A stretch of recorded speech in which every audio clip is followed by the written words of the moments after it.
What's going on, guys? It's Mr. Affleck 9916 and welcome back to the MLB 16 The Show, Road to Show, episode 100. Yes, guys, we have finally reached episode 100. I hope you guys are all having a good week. It's late Thursday night as I upload this. Actually, technically, it's Friday at 1 in the morning, so you guys will all be seeing this on Friday. I think episode 100 is a good way to end the week, but I hope you guys have all had a good week. I'm just finally getting better over the flu, and missed a couple more days uploading this week, but trying to get back into the hang of things. When I got sick with the flu for a week last week, I kind of got really behind in schoolwork because there was a bunch I didn't do, and I've just been swamped this week and haven't even had time to play MLB The Show. So I'm finally starting to get caught up, and hopefully over the weekend we'll get some more content out for you guys. But I want to thank everyone for being patient.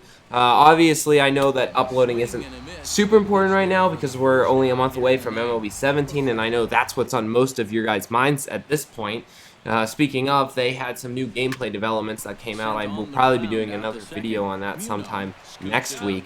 But MLB 17 is coming out pretty closely. But that is another reason for me to really want to try to push forward the series because I want to get through as much as I can. I want to play as much as I can and hopefully get Jack Davis to a World Series by the time MLB 17 comes out. We just have about a month left, so getting into a remainder of weeks. I go on spring break in 2 weeks, so I will have a ton of free time to upload when I'm over spring break. Speaking of where I'll be on spring break, it's where Jack Davis is going right now. Pittsburgh, Pennsylvania, to play the Pittsburgh Pirates. That ERA has dropped to 4.76.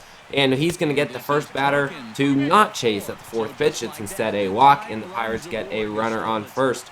I'm excited to have baseball season back in real life. Seeing PNC Park always makes me think about going to the games. Makes me excited for springtime, excited for baseball. It's actually going to be 76 degrees here in Ohio tomorrow, which is insane. And I'm planning on going to a Reds game, as I told you guys. I'll also be going to a San Francisco Giants game. So I'll have a lot of baseball this summer over the regular season, and I am getting excited for it. I cannot wait for baseball to start again. As Jack Davis walks Starling Marte, so there's runners on first and second.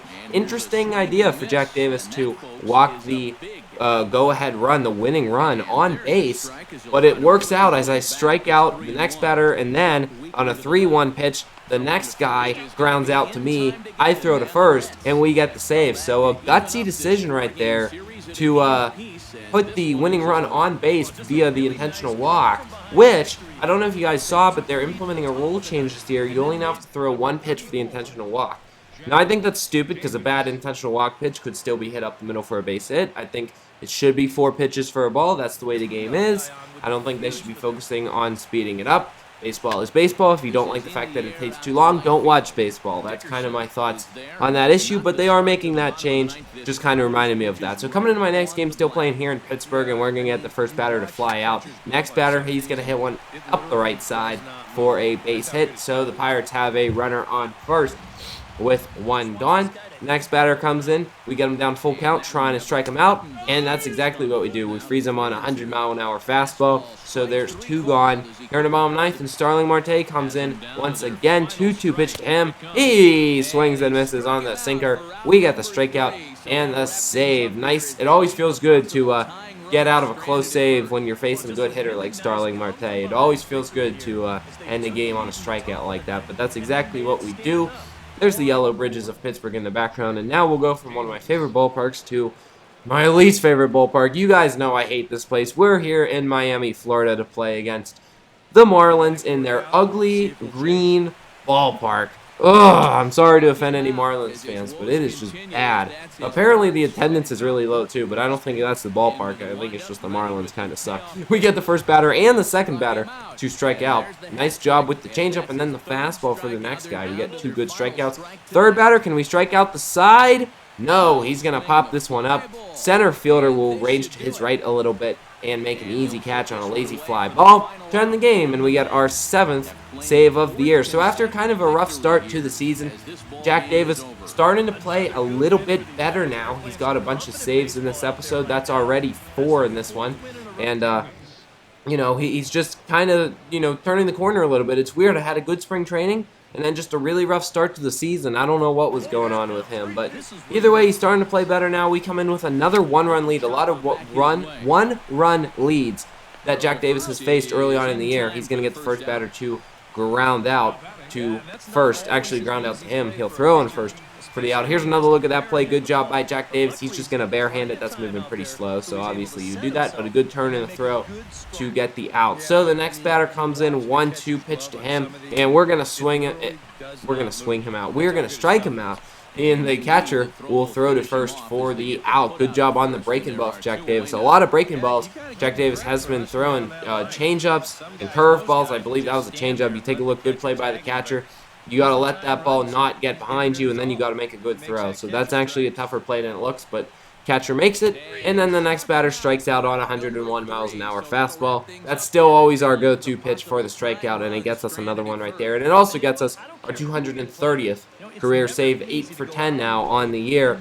We are closing in on 250, which will be a pretty big milestone. So next thing for us will be a training session, and it was a disaster. First batters getting one up the middle. I think the first 3 or 4 batters all got hits. We're still in the negative points on the last batter.